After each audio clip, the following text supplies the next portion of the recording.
저는 한국의 분당에 있는 만나교회에서 사역하고 있는 김병삼 목사고요.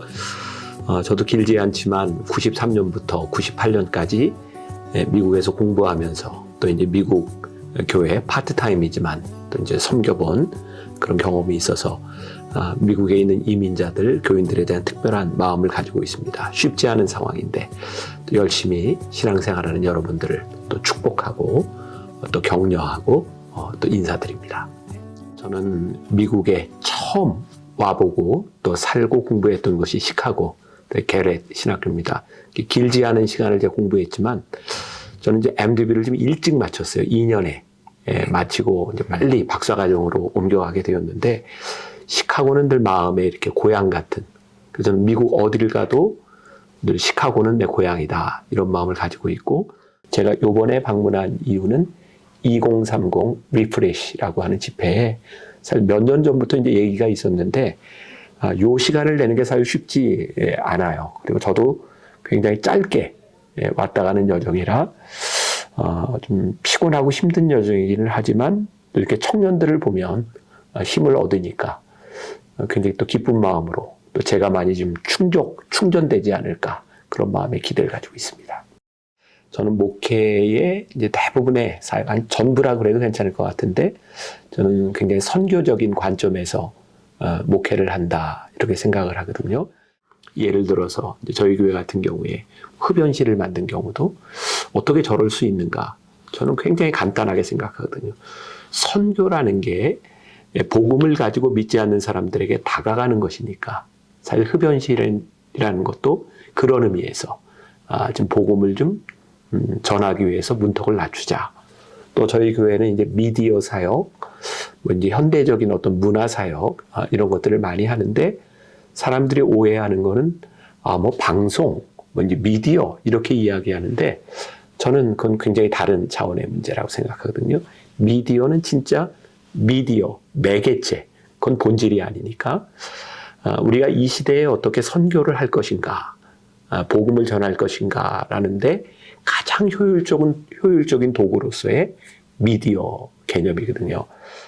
저희 교회가 대한민국에서는 미디어 사역을 그냥 개교회 차원에서 제일 잘하는 교회 중에 하나입니다. 근데 이건 미디어를 잘한다라고 하는 게 아니라 선교적인 또 하나의 어떤 모델, 그런 지평을 좀 열어가고 싶다.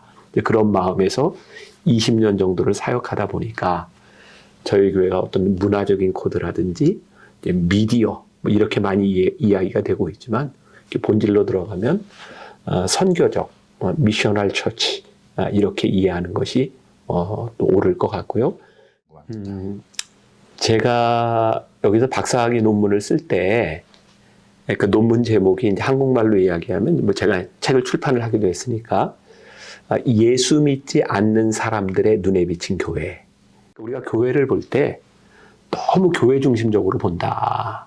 그러니까 좀 non-크리스찬의 퍼스펙티브에서 교회를 본다면 우리는 어떤 선교, 어떤 교회가 되어야 될까? 이렇게 non-크리스찬 퍼스펙티브로 교회가 무엇을 할까를 고민하기 시작했죠. 그래서 저희 교회는 기존에 있는 교인들보다는 교회에 들어올 사람들을 위해서 무엇을 할까를 고민했고, 그건 제가 이제 논문을 쓰면서 공부를 하면서부터 제가 가졌던 그런 생각이었어요. 그런데 이런 생각에 하나 더 이렇게 플러스를 해준 게 있는데, 처음에 저는 이렇게 선교적 어프로치를 하면서 어떻게 교회가 성장할까 이런 생각을 많이 했었어요.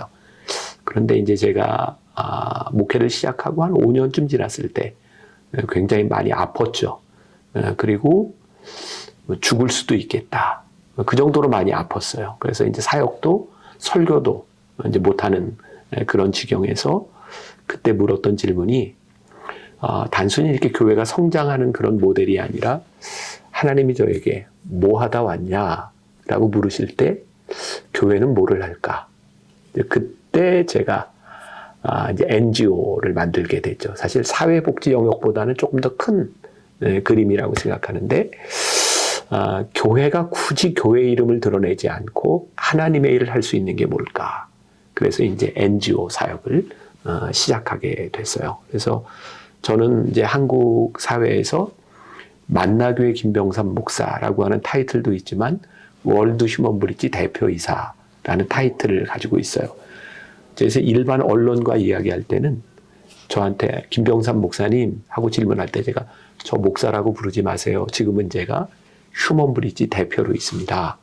네, 그래서 이 사람들이 교회에 대한 지금 많은 거부감들 있잖아요. 그 거부감들을 낮추고 제가 어떻게 대화할 것인가. 그래서 지금은 제가 국민일보하고 몇 년째 캠페인을 하고 있는데 유산 기부, 단순히 죽어서 유산을 기부하는 것에 대한 문제가 아니라 우리들이 살아서 하나님께서 주신 자원을 어떻게 멋지게 쓸 것인가. 아버지 세대나 아들 세대나 가지고 있었던 그 경제적인 부를 정말 아름답게 그리고 폼나게 가정의 화목을 이루면서 어떻게 쓸 것인가. 그래서 제가 이제 법무법인 율촌이라고 하는 것과 또 이제 하나 금융그룹과 함께 이제 신탁에 대한 부분들 그리고 뭐 이름을 대면 알 것 같아요. 뭐 김동호 목사님이라든지 지금 소망교회 뭐 김경진 목사님, 저기 수영로교회 이규현 목사님 그리고 저 이렇게 함께 이제 사회 이제 캠페인으로 한번 확산을 해보려고 하고요. 중요한 건 하나님께서 주신 자원을 교회가 어떻게 잘 활용하고 이렇게 흘러갈 수 있도록 하는가. 그런 면에서 보면 단순히 이제 사회복지 영역보다는 사회의 어떤 변혁에 대한 그런 캠페인, 그런 사역이 제일 굉장히 중요한 사역이 되었어요. 어려움은 딱 하나밖에 없어요. 제가 힘든 거. 근데 이제 우리 교회는 제가 이제 이런 일을 할 때, 그래서 NGO를 만들 때도 그렇고, 뭐 토요 예배를 시작할 때도 그렇고, 미디어 사역을 할 때도 그렇고, 흡연실을 만들 때도 그렇고, 저는 이제 조금 하나님이 그런 달란트를 좀 주신 것 같아요. 좀 치밀하게 계획하고, 어떻게 보면 굉장히 좀 비성경적인 목사 같아요. 기도하면 되지. 근데 저는 하나님이 주신 그 일들을 우리가 좀 잘할 수 있으면 좋겠다. 그래서 이제 저는 굉장히 좀 계획도 좀 열심히 하고, 그 다음에 하나를 바꾸기 위해서는 적어도 제가 한 12주 정도의 시리즈 설교를 통해서 사람들에게 신학적, 성경적 당위성들에 대해서 많이 설명을 합니다. 그러니까 설득의 작업이죠. 설득이 된 다음에, 그리고 혹시 설득이 안 되는 분도 있을지 모르지만 최선을 다해서 설명을 한 다음에 사역들을 시작해서 표면적으로 교회 내부에서 제가 이런 굉장히 특별한 그런 사역들을 할 때 뭐 흔히 이야기하는 잡음이라든지 갈등이라든지 그런 것들은 제가 한 번도 경험을 해보지 못했어요.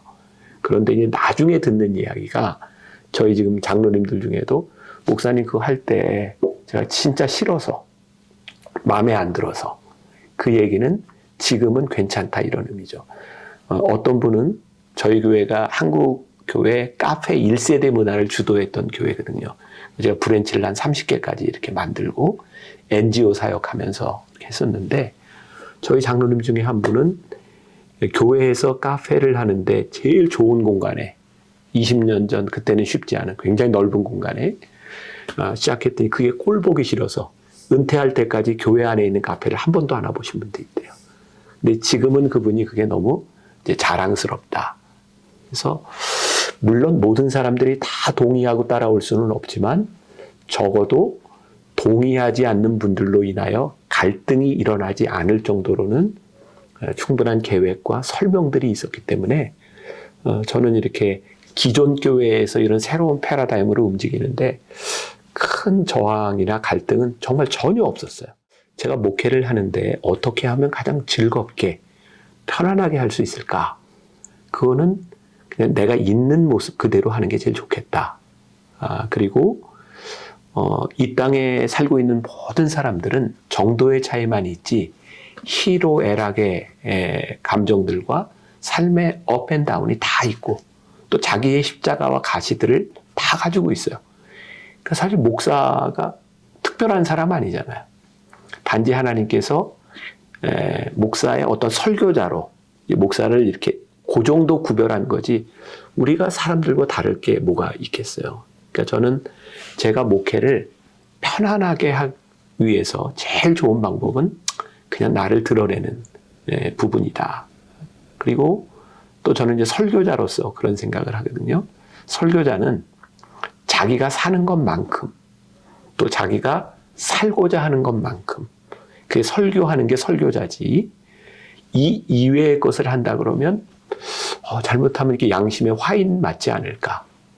그러니까 이제 저는 목회를 편안하고 자유롭게 할 수 있는 방법 중에 하나가 내 속에 있는 것들을 그대로 드러내주는 일이라고 생각해요. 그래서 사람들이 목사님은 꼭 그런 이야기까지 그렇게 솔직하게 얘기를 해야 됩니까? 근데 저는 그냥 그게 제 모습이고 또 교인들도 동일한 삶을 살아가고 있다고 생각하니까.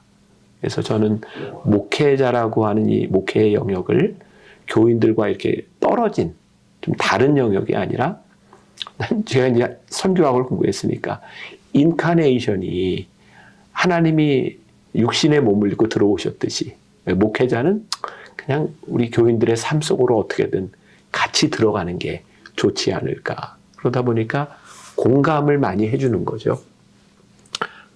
제 아픔을 얘기할 때 위로를 받기도 하고 격려를 받기도 하고 그리고 저는 뭐 그냥 이 정도 내가 이런 고민을 하는 정말 치사하게 이렇게 세속적인 고민을 하고 살아갑니다.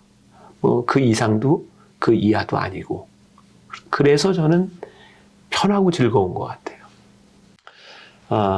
일단 이게 노력이에요. 완전할 수는 없지만 제가 말한 거는 좀 지키려고 노력을 하고 늘 제 마음속의 기준, 나 때문에 교인들이 상처받으면 안 되는데, 실족하면 안 되는데. 그래서 제가 이제 어떤 이야기를 하면 우리 장로님들 같은 분이 저를 아끼고 사랑하는 분들이 목사님 그런 얘기는 좀 안 하시면 좋겠습니다. 하면서 대개 목회자들을 보면 젊을 때는 그렇게 얘기하는데 나이 들면 다 변해요. 그러니까 그분들은 제가 이제 변할 것이다. 이런 생각을 가지고 얘기를 하지. 저를 아끼기 때문에. 왜냐면 말한 것에 대한 책임을 져야 되니까. 근데 저는 그분들한테 그런 얘기를 해요. 진짜 저를 사랑한다면 제가 변하려고 할 때 목사님 그때 그런 얘기 하지 않았습니까? 그리고 나에게 얘기를 해줘야 내가 끝까지 목회자로서 이 길을 가지. 나도 변할 것이다 라고 생각하면서 저를 보는 건 저를 도와주는 게 아닌 것 같습니다. 근데 저에게는 늘 두려움이 있어요. 내가 은퇴할 때까지, 아니 사역을 마무리할 때 내가 얼마나 내가 말한 것을 지키고 내가 잘 마무리를 할 수 있을까. 근데 저는 그 두려움이 저를 이렇게 많이 지켜주는 것 같아요. 예를 들어서 저는 감리교단 목사니까 제가 언젠가 인터뷰에서 그런 얘기했는데 내 삶의 가장 큰 명예는 만나교회 담임 목사입니다. 저는 어디에서 목사님을 어떻게 소개해 드릴까요? 저 그냥 만나교회 담임 목사로 소개해 주세요. 그리고 교인들한테 나는 어떤 명예보다도 내 최고의 명예는 만나교회 담임 목사로 마무리하는 거라고 생각합니다. 그래서 이제 뭐 교단 정치나 어떤 명예직이나 이런 데는 내가 가지 않겠습니다. 그런 약속을 나 스스로 이렇게 한 거죠. 뭐 저도 이제 그런 얘기들을 많이 들었어요. 목사님 이제 감리교회에서 이 정도 규모도 됐고 또 그러면 교단의 뭐 감독이나 뭐 이런 것도 해야 되는 것 아닙니까? 근데 저는 아주 심플해요. 이건 제가 말한 거니까 지켜야 되지 않겠습니까? 그러니까 더 이상 그런 얘기를 하지 마세요. 그리고 뭐 제가 뭐 지키려는 것 중에 하나가 내가 목사로 담임 목사로 살아가면서 이제 이런 얘기는 조금 어려운 교회 목사님이 들으면 화가 날 수도 있어요. 배부른 고민한다. 저는 내가 적어도 목사로 살아가는 동안 이렇게 돈 모아서 집을 산다든지 내가 뭐 돈을 모아서 어떻게 한다든지 나는 그렇게는 안 했으면 좋겠습니다. 그래서 이제 그거를 이제 지키려고 이제 노력을 하는 거예요. 그러니까 우리 장로님들 중에는 목사님, 사모님도 생각하고 애들도 생각하고 목사님 나중에 은퇴하고 어떻게 하려고 합니까? 그럼 나는 뭐 이러고 은퇴하면 교회에서 책임지지 않겠어요. 이제 그렇게 이제 이야기를 하기도 하고 또 그러면서 저희 교회는 이제 그런 관계가 특히 이제 물질적인 관계에 있어서 장로님들하고 저하고 어떤 뭐 신뢰 관계가 참 잘 돼 있는 교회예요. 그러니까 장로님들은 저한테 뭔가를 많이 해주고 싶어 하세요. 은퇴 후에도 목사님 이 정도 대우는 받아야 되지 않겠습니까? 근데 저는 그분들한테 이런 얘기를 해요. 장로님들의 마음은 알지만 장로님들 자녀 세대가 은퇴한 저한테 이런 대우를 해줬을 때 그게 억셉터블 하겠습니까? 그러니까 장로님들의 마음이 중요한 것이 아니라 교회의 목회자로서 앞으로 다음 세대 목회를 위해서 어떤 게 도움이 될까를 우리가 고민해야 되지 않겠습니까? 이제 그게 이제 내가 지키려고 하는 굉장히 중요한 일인데, 내 아내하고 둘이 늘 우리 은퇴할 때 서운해하지 말자. 은퇴할 때가 꽤 많이 남았는데 계속 다짐하는 거예요. 특히 물질적인 부분에서 서운해하지 말자. 근데 이제 저는 물질 때문에 저는 뭐 어려움을 당하리라고 생각은 안 해요. 그냥 그런 막연한 믿음. 근데 그런 욕심에서부터 내가 조금 벗어날 수 있는 게 뭘까? 이제 예를 들어서 이런 얘기 해도 되나 모르겠다. 이게 너무 솔직하게 얘기하는 건데, 우리 아들이 이제 4년 전에 결혼을 했어요.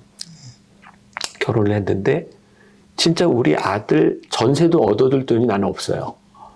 근데 사람들이 그걸 잘 몰라. 대형교회 목사가. 근데 그래서 우리 아들 며느리 조그만 원룸 오피스텔에서 전세금 대출을 받아가지고 이제 시작을 했어요. 근데 이제 나중에 들리는 얘기가, 우리 며느리 친구들이 그런데 우리 아들하고 동기동창인데 너무 좋아한대. 만나교회 목사 아들하고 결혼해서 우리 며느리는 부잣집에 시집간다. 애들이 이렇게 생각을 했는데 그 조그만 전세금 대출 이렇게 받아서 생활하는 걸 보면서 예수 안 믿는 친구들이 굉장히 좋아한다. 그래서 그렇다고 우리 애들이 궁핍하는 거나 이런 거 아니에요. 근데 그렇게 살아가는 게 예수 안 믿는 사람들에게 좀 도움이 될 수 있다면, 또 이제 우리 아들 목사가 지금은 이제 목회를 잠깐 쉬고 좋은 대학을 가서 콜롬비아 로스쿨에 들어가서 공부를 해요. 학비가 비싸잖아요. 근데 우리 아들은 이제 앞으로 이제 난민 사역이나 뭐 이런 쪽을 목사로서 변호사가 돼서 이런 일을 하고 싶다. 내가 우리 아들 학비를 대줄 돈이 없는 거예요. 내가 태어나서 처음으로 마이너스 통장을 만들었어요. 교회에서 이제 장로님들이나 이런 분들은 말은 못하고 제가 이제 마이너스 통장을 만들어 달라고 그러니까 교회에서 뭐를 이렇게 좀 해야 되는 거 아니냐. 제가 그랬어요. 아니, 이미 목사가 됐고, 다 큰 애를 교회에서 이렇게 등록금을 대주고 한다 그러면 일반 사회적 기준에서 이게 억셉터블 하겠는가. 그러니까 이건 내가 마이너스 통장 만들어서 합니다. 나 힘들어요. 근데 그것도 내가 이제 선교적인 걸림돌이 되지 않기 위해서 내가 이제 지키려고 하는 거예요. 그래서 이제 나는 이제 한국에서 목회를 하면서 내가 책도 많이 썼고 인쇄도 나오고 외부 집회 가면 사례도 받고 결혼 주례하면 주례비도 받고 꽤 큰 돈인데 나는 그걸 다 그냥 헌금을 해요. 내가 만나교회 이름으로, 목사 이름으로 가서 하는 거 이렇게 이제 헌금을 이렇게 하는데, 아들이 유학을 가서 딱 어려우니까 내가 이제 미국에 가서 집회하는 것들은 아들을 이제 도와줘요. 근데 그러다 보니까 내가 미국에서 가는 교회가 자꾸 큰 교회를 가게 되고, 이전에는 내가 미국 와서 집회를 하면 다 나눠주고 갔는데 내가 그거를 못하고 있더라고. 그래서 올 5월에 우리 아들한테, 아들아, 너 때문에 아빠가 안 되겠다. 이제 앞으로는 너한테 내가 미국에서 집회를 해서 너한테 내가 사례비를 주고 가는 일은 조금 힘들어질 것 같다. 근데 그것도 내 속에서 조금 이렇게 고민이 되는 거예요. 그렇다고 내가 뭐 이렇게 어렵냐? 뭐 그렇지 않아요. 근데 조금 더 내가 어렵게 가면 좋겠다. 그리고 이제 장로님들이나 그런 분들이 저를 보면서 그냥 목사님은 저거 지키려고, 그러면 따라오지 않겠나. 제가 늘 하는 얘기예요. 내가 만나교회 목사로 살면서 나는 청렴하게 살기는 애시당초 끓는 사람입니다. 아니, 분당에서 목회를 어느 정도 대형교회 목회를 하는데 내가 어떻게 청렴하게 살아요? 나는 그거는 나한테 기대도 하지 말라. 그러나 내가 얘기했던 기준만은 지금 지키고 살고 싶다. 근데 그게 참 어려워요, 사실. 제가 이제 많이 공격을 받았던 포인트 중에 하나가 뭐 이제 동성연애를 옹호한다. 이제 이런 공격도 좀 받았어요. 그 이유 가운데 하나가 저는 성경적 관점에서 어떻게 목사가, 교회가 동성혼이나 이걸 어떻게 용납을 하겠냐. 그건 성경적이 아닌데. 그러니까 그런 것에 대한 명확한 기준은 우리들에게 있다. 그런데 동성 연애자들을 바라보는, 동성애를 가진 사람들을 바라보는 교회의 시각이 그들을 증오해야 되겠냐, 그들을 불쌍히 여겨야 되겠냐, 이런 얘기하면 동성애를 옹호하는 사람들은 굉장히 싫어하는 말이에요. 너희가 뭔데 우리를 동정해? 우리는 그런 대상이 아니야. 근데 나는 그런 생각을 해요. 우리들이 이해할 수 없는 부분도 참 많다. 그러니까 뭐 어떤 사람은 이게 동성애라고 하는 이슈가 이건 뭐 선천적이다, 후천적이다, 뭐 이건 뭐 이제 그런 이야기도, 뭐 트랜스젠더에 대한 그런 이야기도 하고. 근데 사실 우리가 다 모든 걸 설명할 수는 없어요. 이게 의학적으로도 그렇고 신학적으로도 그렇고. 근데 우리는 이걸 어떻게 딱 규정하고 싶어 하는 거죠. 근데 나는 동성애 이슈나 지금 한국에, 뭐 미국에도 있는 GMC, UMC에 대한 부분들, 물론 내가 알기로는 GMC, UMC에 대한 부분도 단순히 동성애 이슈는 아니고 정치적인 이슈들이 많이 있는 걸로 알아요. 전 뭐 미국에 있지 않으니까 자세히는 알지 못하지만, 근데 결국 이슈를 가지고 서로 증오하기도 하고 네 편 내 편을 나누고 있는 거예요.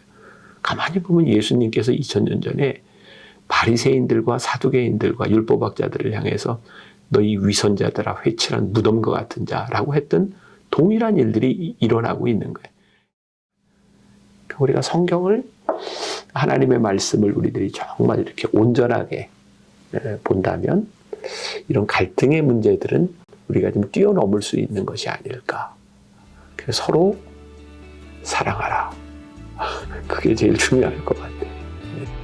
내가 굉장히 많이 강조하는 건데 어떻게 보면 되게 인간적이에요. 예수 믿고 구원받으세요. 저는 이 말보다 예수 믿고 착해지세요. 이런 말을 좀 많이 하고 싶어요. 예수 믿고 구원받은 사람이 좀 착했으면 좋겠다. 교회에서뿐만 아니라 이 사회에서.